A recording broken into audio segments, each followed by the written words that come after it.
Literally yesterday, I did a live podcast, live show, and I did it. I was kind of working through something that I've been kind of connecting the dots on, did a live show and took some questions. But what I was talking about is what I call pipeline impact. And what I was trying to describe to people is similarly what you were just saying, which is like people get very obsessed with leads. They're like, oh, we need leads. Oh, we need leads. Well, it's like, okay, well, when you look at your event program, you create impact to your pipeline in a lot of different ways. And you need to know the how. You need to know what's going on, meaning like, are you have one piece of this that's creating referrals and it's 2, 3 pegs down. So like, you're not just going to generate a lead. So you have to find a different way to track that.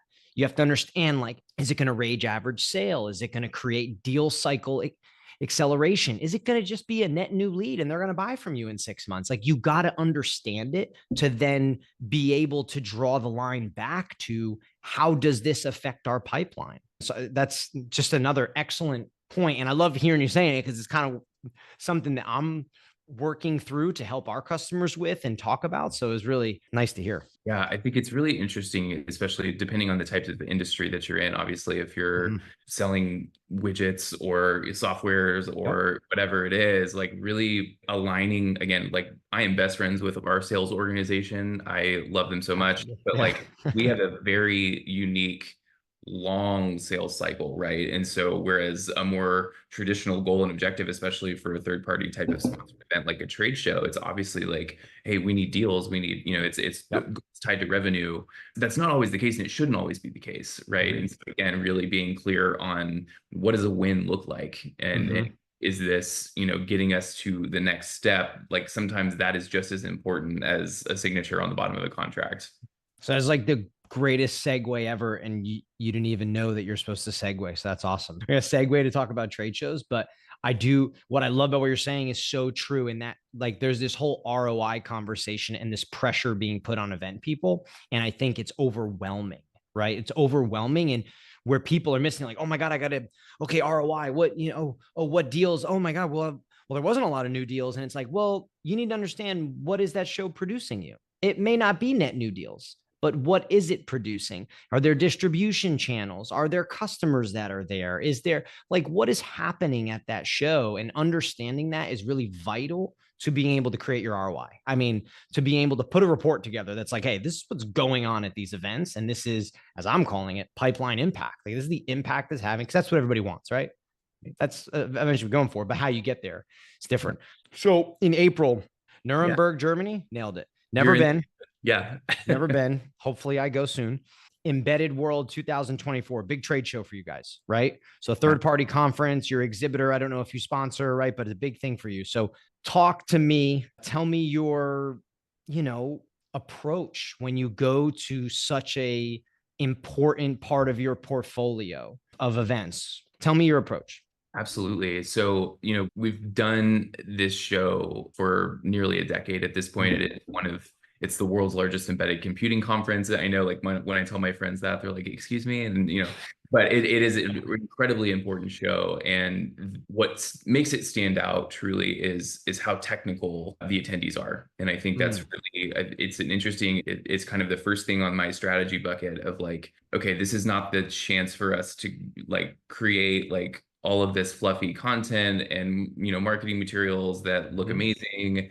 What they really care about is the nuts and bolts of what's new, what is the latest innovation, how are you going to make my job as a developer easier. And we're there every year, so you've got to have something that they didn't see last year, right? Like that's the yep. expectation.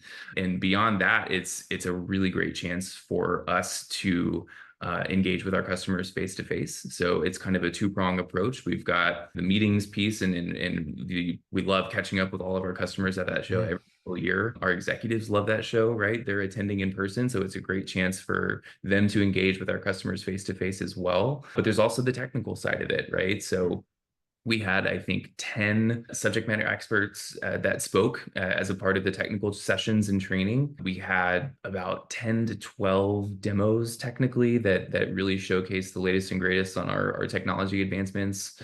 And then we had a huge contingency of the company that actually went. So whether you're there to learn, whether you're there to meet with customers, partners, right? Just kind of seeing what everybody else in the embedded community is up to. It's always a great event for us.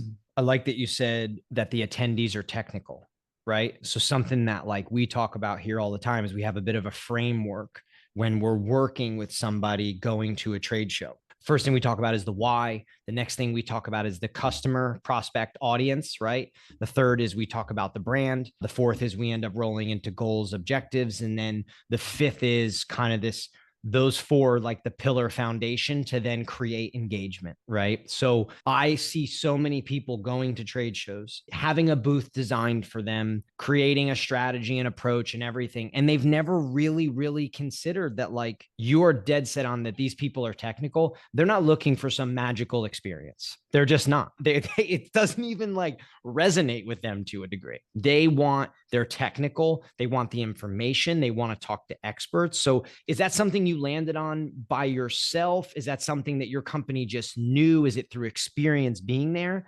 And then second part to that question is, how does the design process of your trade show booth, the engagements and the activations that you plan fold into them being a technical audience? Yeah, I think, for us, it's been the years of experience in kind of consistently being present at that show that's really helped us hone in where we've landed today.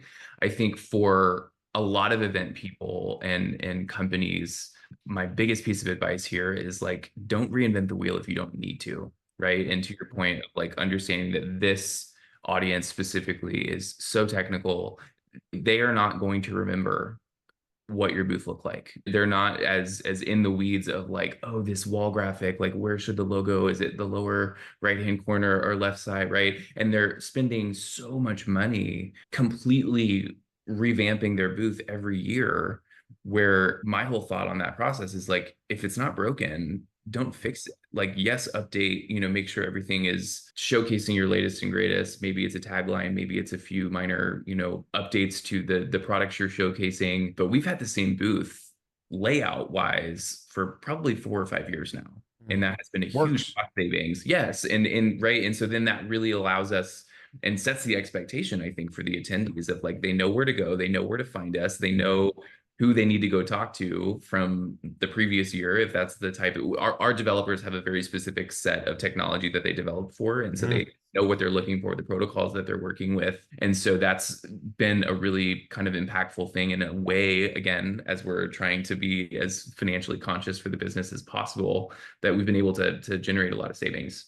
How do you, from a show like that, like what kind of measurement do you do? Do you have like, I like to think of like leading and lagging kind of numbers, right? From things like that. So what do you have? Anything that's important to you that kind of stands out?